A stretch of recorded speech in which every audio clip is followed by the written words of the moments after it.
Hey guys, what's going on? If you've seen the past couple of videos, we've been working on this 92 Ranger with a 302 in it, and it needs a good tune. It's got a carburetor on it, so no oxygen sensors, and I don't know anything about carbs. But we decided to throw a wideband in it so we can actually get a reading of what's going on and try to tune it. And so Pro Sport actually sent us one of their widebands, and I figured, you know, maybe some people don't know, but there's two kind of air-to-fuel ratio gauges out there that are very popular. One is called a narrowband and one is called a wideband. Narrowband is significantly cheaper and probably one that a lot of people might get because it's so cheap. Wideband is a lot more expensive, but in this video I want to tell you a little bit about the two and why you might have one over the other and what the main differences are. So both obviously monitor your air-to-fuel ratio, but the wideband is going to be a lot more accurate. The narrowband, in my opinion, is almost useless. So if you buy a narrowband, if you go looking online, they're probably going to range anywhere between $15 to maybe $100 or less. They're pretty cheap because they're just a gauge.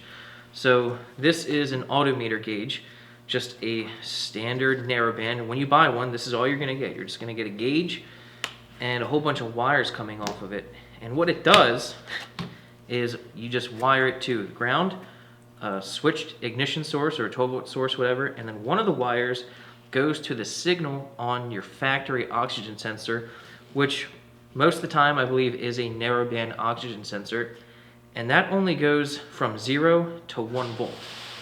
So there isn't a big range in voltage there. And if you can see on the gauge, it doesn't even give you a readout of what's going on. It just says lean, stoic, or rich. So when you have a narrowband installed in the car, you actually don't even know what's going on. It just says lean, stoic, or rich. You don't know what the value is. You don't know if lean is 20 or 15 or what. You have no idea what's going on here.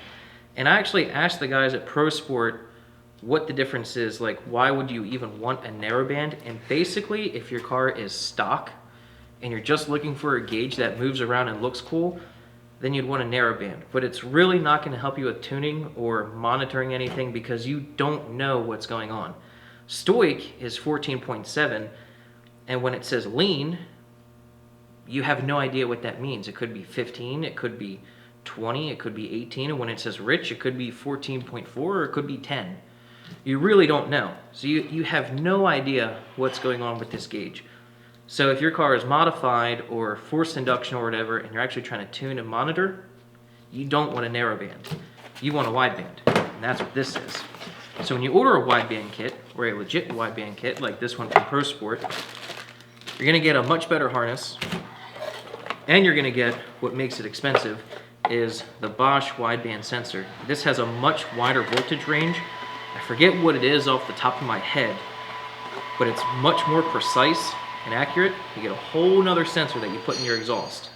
And because it's more precise and accurate, and the gauge is actually tuned and manufactured to work with the sensor, it gives you a number. So on this gauge, it's going to be very hard to see. I'll show clips when this is installed, but the gauge ranges, looks like 10 to 20. So 10 being very, very rich and 20 being very, very lean. So when you're monitoring, it's actually telling you what is going on. It just doesn't say, oh, you're rich, oh, you're lean, or you're near stoic. It actually tells you what's going on so you can tune for it or find out what the problem is. So with this wideband kit, they actually give you a universal gauge mount, and you're gonna get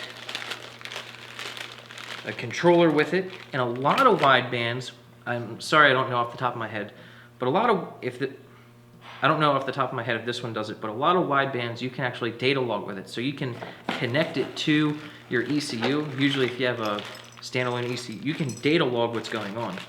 And so this comes with a bung for your exhaust, so you can weld on a new bung for the sensor. So this is a whole legit kit that allows you to just install the gauge, install the sensor, literally everything you need. So the wideband is actually going to tell you what's going on. The narrowband essentially just looks cool. So I'm going to try to have shots of how this looks when it's installed. But basically, the difference between a narrowband and a wideband If your car is stock and you just want something that looks cool, get a Narrowband. But if you actually want to protect your engine, data log what's going on, get a wideband. You won't regret it. It's one of the best investments you can make for your car. And yeah, I'm gonna be excited to throw this Pro Sport one in the Ranger so we can actually tune it. So that'll be another video. Okay, so we have this wideband gauge from Pro Sport installed in this Ranger now. And like I said earlier, the Narrowband will only tell you lean, stoic, or rich. It doesn't tell you a number. You don't know exactly what's going on. But I'm going to show you what a wideband does.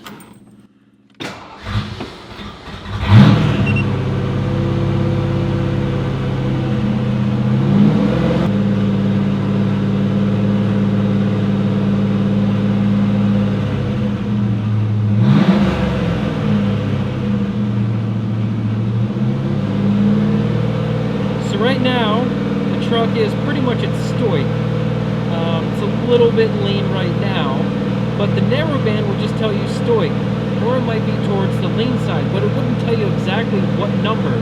But here we can see 15.8, and there goes very lean, and it actually tells us the exact number so we know what is going on. Without the number, you don't really know what the actual ratio is.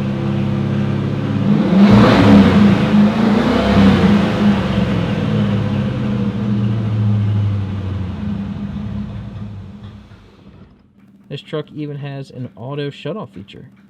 Yeah.